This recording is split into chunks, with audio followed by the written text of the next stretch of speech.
오전에 지상파 생중계 문제로 파행됐던 국정원 국정조사 특위의 국정원 기간 보고가 1시간 후인 오후 2시부터 시작됩니다.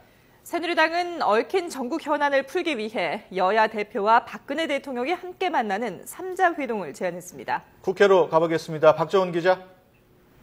네, 국회에 나와 있습니다. 국정원 기간 보고 오후에는 제대로 열리는 겁니까? 네, 민주당이 지상파 방송사들이 중계방송을 하지 않으면 이 국정원 기간보고를 진행할 수 없다고 하면서 오전 10시에 예정됐던 기간보고는 무산이 됐습니다. 여야는 공동으로 지상파 방송사 측에 생중계를 정식 요청했고 1시간 뒤인 오후 2시부터 기간보고를 진행하기로 했습니다. 국정원 기간보고는 여야 합의사항으로 비공개인데요. 본격적인 질의응답에 앞서 남재준 원장의 인사말과 여야 의원 4명의 기조 발언을 공개할 계획입니다. 기조 발언은 특히 여야 간사인 새누리당 권성동, 민주당 정청래 의원과 새누리당의 김태흠, 또 민주당 박영선 의원이 각각 10분씩 진행하기로 했습니다. 오늘 회의에서 새누리당은 국정원 여직원 감금 의혹과 국정원 댓글 작업을 선거법 위반으로 보기 어렵다는 점 등을 지적할 계획입니다.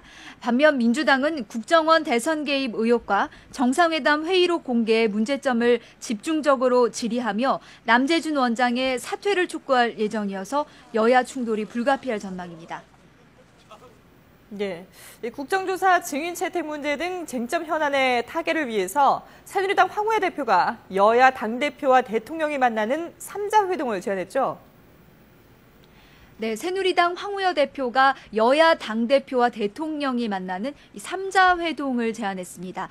그저께 김한길 대표가 이 대통령과의 단독 회담을 제안한 것에 대한 역제안으로 볼 수 있는데요. 황우여 대표는 대통령에게 국회 이야기를 하는 것은 여야가 회담을 가진 뒤 해도 충분하다면서도 이 국정 현안을 일거에 해결하는 데 도움이 된다면 야당의 요구를 존중할 필요가 있다고 이 3자 회동을 제안한다고 밝혔습니다.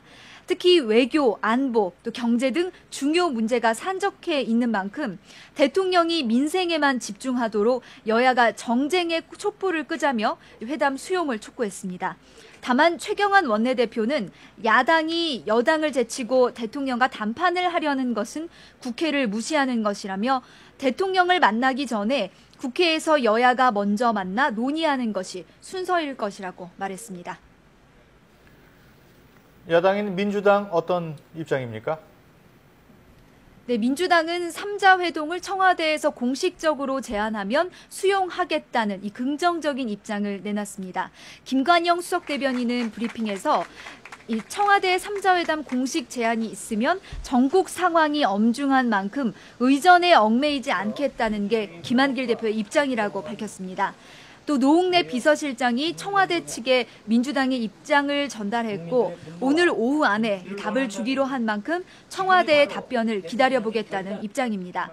하지만 대통령 회담에 앞서 양당 대표끼리만 만나는 문제에 대해서는 부정적인 태도를 보이고 있습니다.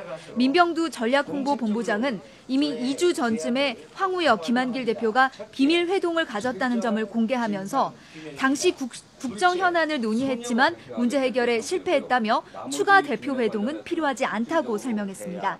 지금까지 국회에서 YTN 박조은입니다.